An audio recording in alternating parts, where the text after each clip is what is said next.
جمعے کے دن خطبہ دینے کے لیے ممبر پر ختم مبارک رکھا اور 3 مرتبہ رحمت للعالمین صلی اللہ علیہ وسلم نے آمین کہا۔ بعد میں صحابہ کرام نے پوچھا کہ یا رسول اللہ صلی اللہ علیہ وسلم آپ نے 3 مرتبہ آمین کیوں کہا؟ تو رسول اللہ صلی اللہ علیہ وسلم نے ارشاد فرمایا کہ جبریل امی کھڑے تھے اور وہ دعا کر رہے تھے کہ ہلاک ہو جائے وہ شخص جس جگہ پر جس محفل میں میرا نام کا ذکر ہو اور وہاں پر موجود لوگ مجھ پر درود و سلام کے نذرانے نہیں پیش کرتے تو میں نے آمین کہا۔ تو عزیز دوستوں اور بزرگوں، آپ اور ہم مل کر اللہ کے رسول صلی اللہ علیہ وسلم پر درود و سلام کے نذرانے پیش کرتے ہیں کہ اللہم صلی علی سیدنا محمد عبدک رسولک نبی ام الآل صحابہ سلم تسلیما بقدر عظمت ذاتک فی کل وقت۔ عزیزان ملت، محدث دکن اپنی کتاب رمضان میں اس حدیث شریف کو لکھتے ہیں کہ حشر کا میدان ہوگا، حضرت جبریل امی اللہ کے عرش کے پاس کھڑے ہوں گے اور ایک شخص کو لایا جائے گا اور اللہ سبحانہ و تعالی فرشتوں کو حکم دے گا کہ اس کو لے جا کر جہنم میں ڈال دو۔ حضرت آدم علیہ السلام محمد مصطفیٰ صلی اللہ علیہ وسلم سے کہیں گے کہ یا محمد، آپ کے امتی کو فرشتے جہنم میں ڈالنے کے لیے لے کے جا رہے ہیں۔ رحمت للعالمین صلی اللہ علیہ وسلم دوڑیں گے اپنی امتی کی طرف اور ان فرشتوں سے کہیں گے کہ میرے اس امتی کو چھوڑ دو۔ فرشتے یہ عرض کریں گے کہ ہم اللہ کے حکم کے پابند ہے، ہمارا کام صرف اللہ کے حکم کو بجا لانا۔ رسول اللہ صلی اللہ علیہ وسلم اپنا بایاں ہاتھ اپنے پیشانی پر رکھ کر فکرمند ہو جاتے ہیں اور اللہ کی طرف دیکھ کر فرماتے ہیں، عرض کرتے ہیں کہ یا اللہ، تو نے مجھ سے وعدہ کیا تھا میری امت کے بارے میں۔ تو اللہ سبحانہ و تعالی اپنے فرشتوں کو حکم دے گا کہ محمد صلی اللہ علیہ وسلم کے امتی کو میرے سامنے لاؤ، اور پھر رسول اللہ صلی اللہ علیہ وسلم کے جیب سے ایک چھوٹے سے کاغذ کو نکال کر جہاں پر اس شخص کے اعمال کا حساب ہو رہا تھا اس کے نیکی کے پلے میں رکھا جائے گا اور اچانک اس کی نیکی کا پلہ بھاری ہو جائے گا۔ تو اللہ فرشتوں کو حکم فرمائے گا کہ اس کو لے کر جاؤ اور لے جا کر اس کو جنت میں داخل کر دو۔ وہ شخص اللہ کے رسول صلی اللہ علیہ وسلم کی طرف دیکھے گا اور کہے گا کہ آپ کون ہیں؟ آپ کا چہرہ اتنا نورانی کیوں ہے؟ آپ نے بڑا رحم کیا مجھ پر۔ تو رسول اللہ صلی اللہ علیہ وسلم فرمائیں گے کہ میں محمد صلی اللہ علیہ وسلم ہوں، اور فرمائیں گے جب وہ شخص پوچھے گا کہ آخر اس چھوٹی سی پرچی میں کیا تھا جس کی بنا پر میری نیکیوں کے اعمال بڑھ گئے، رحمت للعالمین صلی اللہ علیہ وسلم ارشاد فرمائیں گے اس میں وہ درود و سلام لکھا تھا جو تو دنیا میں مجھ پر بھیجتا تھا۔ تو میرے عزیز دوستوں اور بزرگوں، دوسری مرتبہ رسول اللہ صلی اللہ علیہ وسلم نے ارشاد فرمایا کہ میں نے آمین اس لیے کہا کیونکہ جبریل امی سید الملائکہ دعا کر رہے تھے کہ جس کسی نے اپنے ضعیف ماں باپ کو پایا اور ان کی خدمت نہیں کی وہ ہلاک ہو جائے، تو سید الانبیاء نے آمین کہا۔ اسی کتاب میں، محدث دکن کی کتاب میں، حضرت سید عبداللہ شاہ صاحب قبلہ نقشبندی رحمت اللہ علیہ حدیث شریف لکھتے ہیں کہ قیامت کا دن ہوگا، حشر کا میدان ہوگا، باپ اور بیٹے کو دونوں کو اللہ حکم دے گا کہ باپ اور بیٹے کو لے جا کر جہنم میں ڈال دو۔ بیٹا اللہ کی طرف پکار کر کہے گا کہ رب کریم میرے نیکیاں میرے باپ کو دے دے، میرے باپ کو جہنم میں مت ڈال۔ اللہ کی رحمت جوش میں آئے گی، اور حدیث شریف میں آیا کہ اللہ فرمائے گا کہ تو دنیا میں آف کر دیا تھا اپنے ماں باپ کو، آج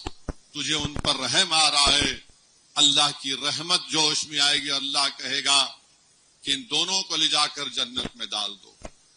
تو میرے عزیز دوستوں اور بزرگوں، جس کسی کے ماں باپ زندہ ہیں،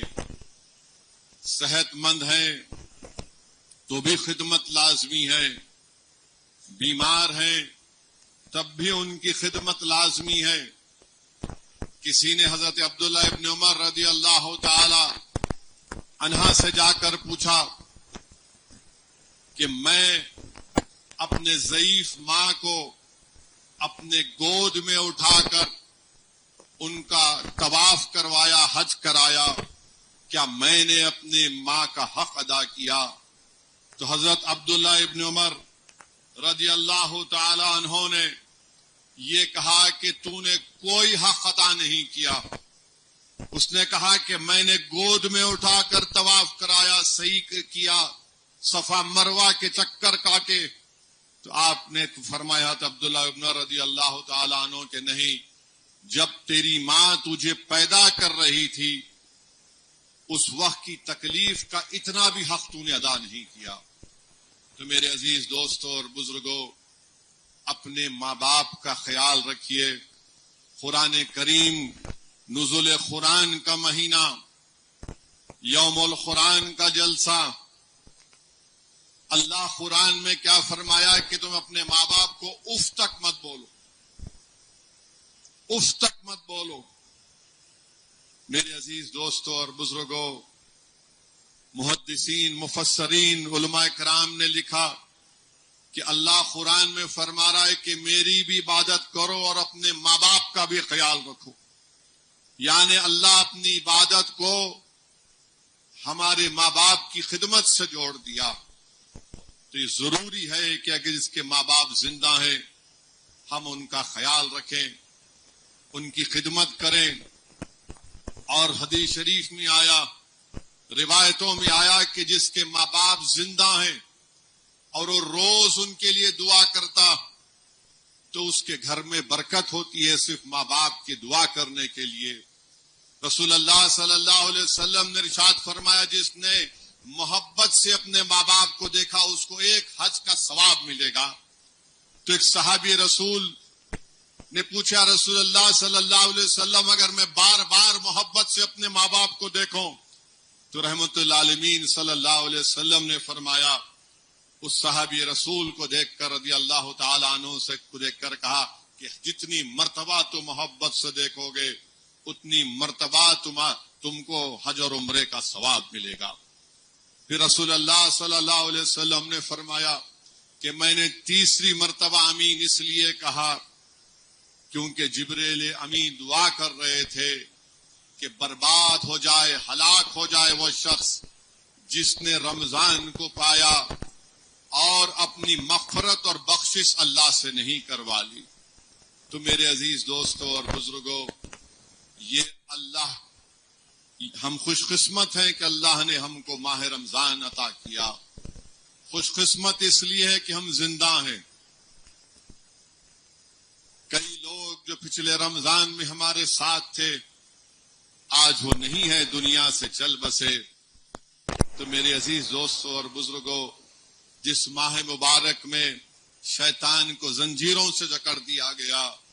جس ماہ مبارک میں جنت کے دروازوں کو کھول دیا گیا، جس ماہ مبارک میں رزق کا اضافہ کر دیا گیا، جس ماہ مبارک میں اللہ اپنی شان کے مطابق رات میں آ کر یہ فرشتے پکارتے ہیں، آواز لگاتے ہیں کہ ہے کوئی آج جو اللہ کی رضا چاہتا ہے۔ میرے بھائی، آپ اور ہم سال کے 11 مہینے اللہ کی رضا کو چاہتے ہیں۔ آج ہم کو یہ موقع مل رہا ہے کہ اللہ ڈھونڈ رہا ہے ہم لوگوں کو کہ کون ہے وہ خوش قسمت جو میری رضا کو مجھ سے طلب کرے گا۔ یہ وہ ماہ مبارک ہے میرے عزیز دوستوں اور بزرگوں، جس میں ایک روزے دار کی جو روزے کی وجہ سے جو معدے سے اس کی بو آتی ہے وہ اللہ کو بہت پسند ہے۔ یہ وہ ماہ مبارک ہے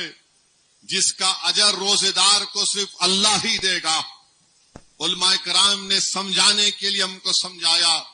کہ آپ اور ہم نماز پڑھتے ہیں، اس میں رکوع ہے، سجدہ ہے، قیام ہے۔ کوئی زکوٰۃ دیتا ہے تو اپنے ہاتھ سے زکوٰۃ یا صدقہ دیتا ہے، کوئی حج کو جاتا ہے، کوئی عمرے کو جاتا ہے تو احرام پہن کر جاتا ہے، دنیا کو معلوم ہوتا ہے، اور اس کی جزا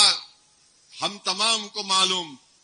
مگر روزے دار کو جزا صرف اللہ دے گا۔ اور روزہ کیا ہے؟ ہمارے لیے ایک ڈھال ہے، اور ڈھال کا کام کیا ہوتا ہے کہ دشمن کے وار کو روکنا۔ ہمارا سب سے بڑا دشمن ہمارا نفس ہے،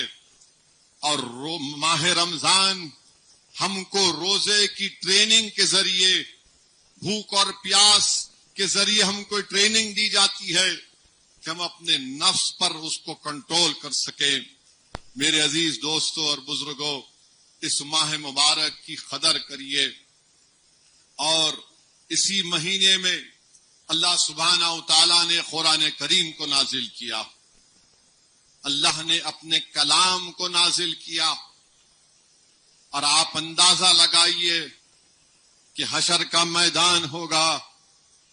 رمضان اور قرآن آ کر اللہ سے سفارش کریں گے کہ اللہ میں نے اس کو بھوک اور پیاس سے دور رکھا دن بھر، اس کے حق میں ہماری سفارش کو قبول فرما لے۔ قرآن آئے گا اور کہے گا یا اللہ میں نے اس کو رات بھر جگا کر رکھا، اس پہ حق میں ہماری سفارش کو قبول فرما لے۔ میرے عزیز دوستوں اور بزرگوں، یہ نزول قرآن کا مہینہ ہے، اور شاہ ولی اللہ محدث دہلوی رحمت اللہ علیہ اپنی کتاب انفس العارفین میں لکھتے ہیں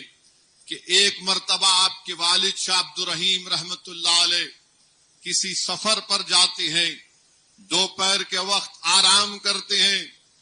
اور شاہ عبد الرحیم رحمت اللہ علیہ قرآن کریم کو کھول کر تلاوت شروع کرتے ہیں تو اچانک ایک روح زمین سے دستیاب ہوتی ہے، اور شاہ عبد الرحیم رحمت اللہ علیہ سے کہتی ہے کہ اے نیک بندے، مجھے مر کر صدیاں ہو چکی ہیں، میں بے چین تھی، روح کہہ رہی ہے کہ بے چین تھی اللہ کے کلام کو سننے کے لیے، تمہاری قرآن پڑھنے سے مجھے تسکین مل رہی ہے،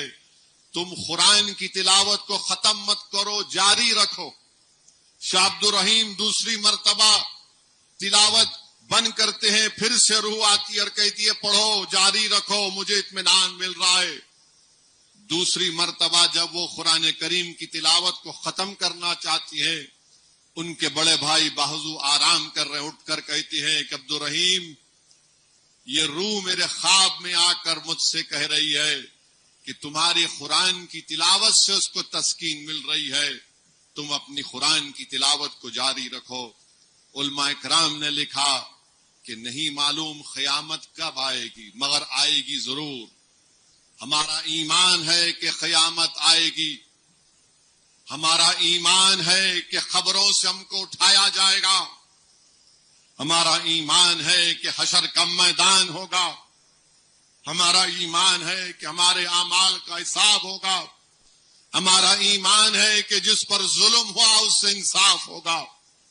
میرے عزیز دوستوں اور بزرگوں، نہیں معلوم آپ اور ہم کو کتنے سال،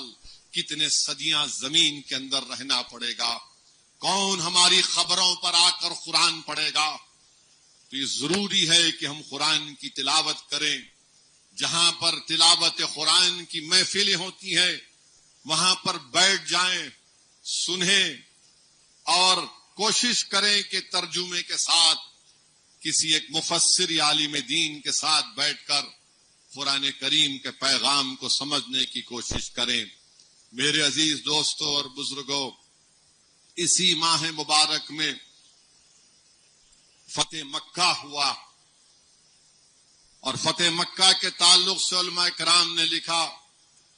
کہ 8 ہجری ذی قعدہ کے مہینے میں رسول اللہ صلی اللہ علیہ وسلم نے صحابہ کرام کو حکم دیا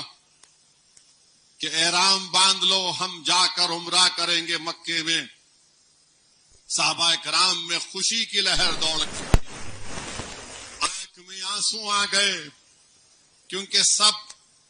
مکے کو چھوڑ کر آئے تھے۔ کعبۃ اللہ کی زیارت سے سالوں گزر گئے، سب میں ایک شوق پیدا ہوا، احرام باندھ کر اور عرب کے رواج کے مطابق تلواروں کو ساتھ رکھ کر رحمت اللہ عالمین صلی اللہ علیہ وسلم کے ساتھ 1400 صحابہ گئے۔ اس نمبر کو یاد رکھیے، 1400 صحابہ رسول اللہ صلی اللہ علیہ وسلم کے ساتھ گئے۔ بڑا لمبا